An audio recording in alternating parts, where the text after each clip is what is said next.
হানাফি মাযহাবের মতে খাদ্য দিয়ে ফিতরা আদায় করা উত্তম, তবে টাকা দিয়ে ফিতরা আদায় করা জায়েজ। এবার যদি আপনি নিজেকে হানাফি দাবি করেন তাহলে আপনি টাকা দিয়ে ফিতরা আদায় করা আপনার জন্য জায়েজ হবে। আপনি যদি বলেন আমি হানাফি মাযহাবের অনুসারী, আমি মৃত্যুর পরে চাই যে আমার বুকে হাত রেখে বলা হোক বিসমিল্লাহি আলা মিল্লাতি ইমাম আবু হানিফা, তাহলে আপনার জন্য টাকা দিয়ে দেওয়া জায়েজ, কিন্তু উত্তম না। হানাফিদের জন্য উত্তম কি? খাবার দিয়ে দেওয়া। হানাফিদের জন্য টাকা দিয়ে দেওয়া জায়েজ। আর অন্য সকল মাযহাব অনুযায়ী টাকা দিয়ে দেওয়া হবে না, হবে না, হবে না। খাদ্য দ্রব্য দিয়ে দিতে হবে। কি দিতে হবে?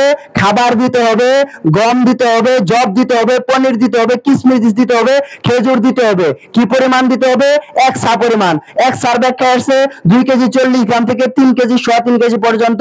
তার মধ্যে যেটা সবচেয়ে বেশি, যেটার উপর মতামত রয়েছে শাইখ হুসাইন রাহিমাহুল্লাহ সহ আব্দুল কাফেল কুরাইশি রাহিমাহুল্লাহ, তিনি মদিনার ছান নিয়ে এসে সরাসরি মেপে যেটা দেখাইছেন 2.5 কেজি চাল।